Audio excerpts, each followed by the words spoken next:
سورت المزمل، بہت سے لوگ اس کو مزمل پڑھتے ہیں، تو یہ مزمل ہے، زا کے اوپر شد ہے، اور باب کون سا ہے؟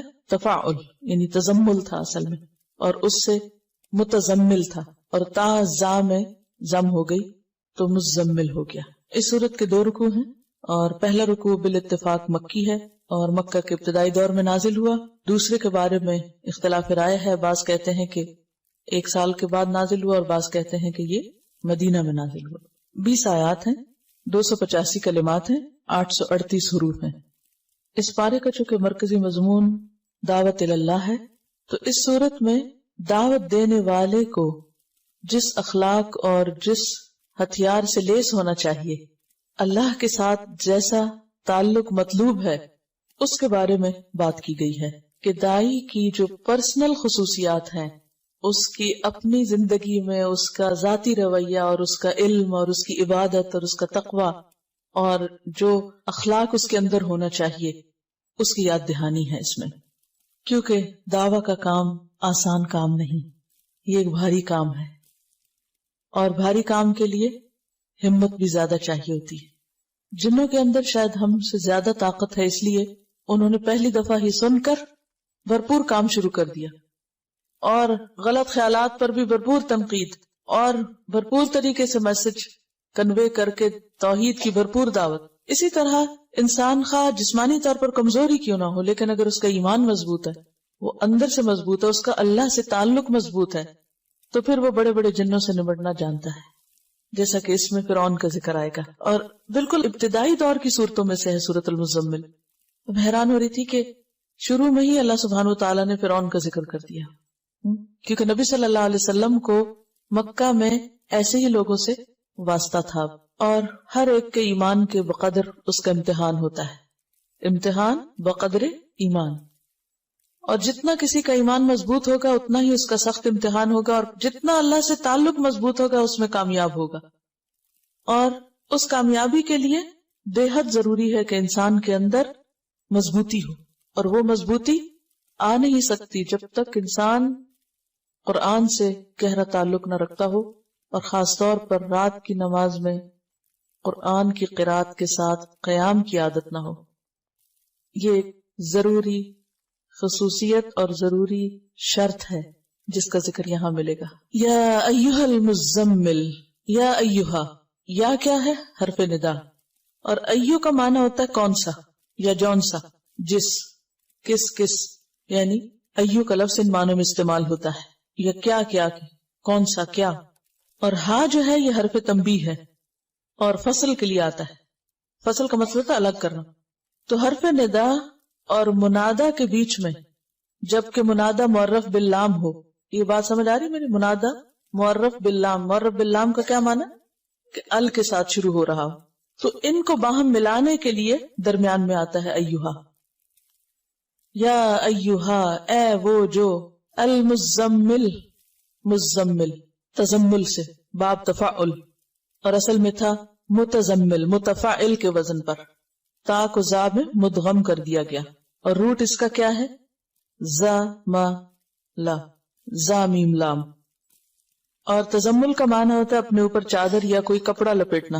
خطاب ہے نبی صلی اللہ علیہ وسلم سے، یا ایھا المزمل، اے کپڑے میں لپٹنے والے، اے چادر یا کمبل لپیٹنے والے۔ آپ کو مزمل سے کیوں خطاب کیا گیا؟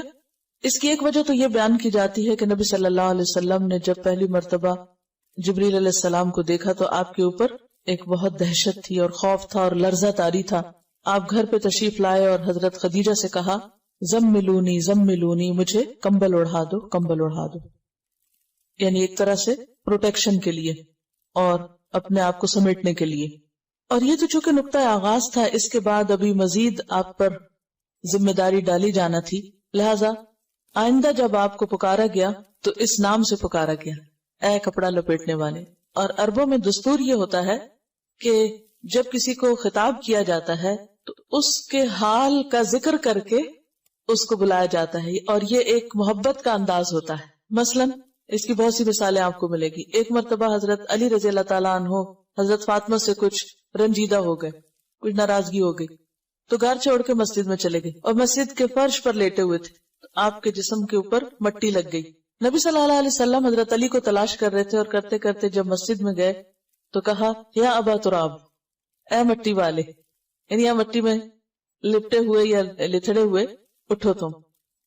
اسی طرح حضرت ابو ہریرہ جو تھے ان کو بلیوں سے بہت پیار تھا تو ان کا نام ابو ہریرہ رکھ دیا گیا. اسی طرح کچھ اور بھی آپ کو ایسے نام ملیں گے یا کنیتیں ملیں گی کہ جو انسان کے حال کو یا اس کے شوق کو یا اس کے کام کو واضح کرتی ہے. تو نبی صلی اللہ علیہ وسلم نے چونکہ پہلی وحی کے بعد کپڑا اوڑھ لیا تو وہ ایک اتنا پیار بھرا انداز تھا کہ اللہ سبحانہ وتعالیٰ نے اس کو یاد کرایا اور فرمایا یا ایھا المزمل، اے کپڑا لپیٹنے والے. اب کپڑا لپیٹنے کا وقت نہیں، اب کیا ہے؟ اب تو کام کا وقت ہے. آپ ڈرے نہیں، گھبرائے نہیں، یعنی ایک طرح سے تسلی دی جا رہی ہے، محبت سے خطاب کیا جا رہا ہے. یا ایھا المزمل، اے مزمل، قم اللیل، قم اٹھو، فعل امر ہے قیام سے، اور قیام کہتے ہیں بیٹھے یا لیٹے ہوئے آدمی کا اٹھ کھڑا ہونا یا چلتے چلتے کھڑے ہو جانا. یعنی کوئی بیٹھا ہوا ہے تو بیٹھنا چھوڑ کے اٹھ جائے، یا لیٹا ہوا تو اٹھ جائے، یا پھر چل رہا ہے تو کھڑا ہو جائے. ان سب کے لیے کیا آتا ہے؟ قیام. قم اللیل، رات کو کھڑے ہو جاؤ. اب اس کا یہ مطلب تو نہیں کہ آپ نیند چھوڑ کے تو کھڑے رہا کرو، یہ عام کھڑا ہونا مراد نہیں ہے. یہاں قیام سے مراد نماز ہے، قیام اللیل ہے. آپ نے پیچھے پڑھا کہ بعض اوقات نماز کے لیے لفظ قرآن آتا ہے، بعض اوقات تسبیح آتی ہے، بعض اوقات سجدے کا لفظ آتا ہے، تو جز بول کے کل مراد ہوتا ہے. اور یہاں پر قم، کھڑے ہو جاؤ سے مراد ایسے آئیڈیلی کھڑا ہونا نہیں بلکہ نماز میں کھڑے ہونا ہے. تو قم اللیل کا مطلب کیا ہوگا؟ اٹھو رات کے وقت اور اٹھ کر نماز پڑھو. اور اللیل سے مراد ساری رات ہے. لیکن اگلے حرف استثناء نے، حرف استثناء کون سا؟ اللہ نے واضح کر دیا کہ نہیں، پوری رات مراد نہیں ہے یہاں، بلکہ قلیلاً، تھوڑا، یعنی پوری سے کم، ساری نہیں. قم اللیل الا قلیلاً، رات کو قیام کرو یعنی نماز ادا کرو مگر تھوڑا. اب کتنا تھوڑا؟ نصفہ، اس کا آدھا، یعنی نصف اللیل، آدھی رات. او انقص منہ، یا کم کر لو اس میں سے بھی. کس میں سے؟ آدھی میں سے بھی. آدھی کا پھر کم کیا ہوگا؟ تہائی ہو جائے گا، 1/3 ہو جائے گا، ٹھیک ہے. یا پھر اس کا بھی کم کریں تو چوتھائی ہو جائے گا، یعنی نصف النصف کریں تو چوتھا حصہ رہ جائے گا. یعنی ایک کا آدھا کریں، ایک کے 2 حصے کریں تو کیا ہوگا؟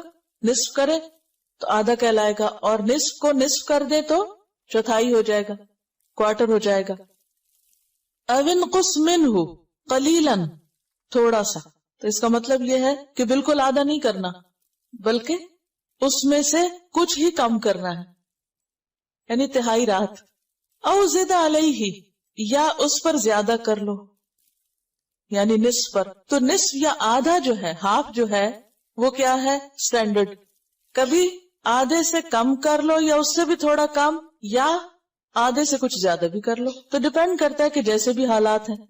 اب اس دور میں گھڑیاں تو تھی نہیں، کوئی الارم کلاک نہیں تھے، موبائل نہیں تھے، کوئی اور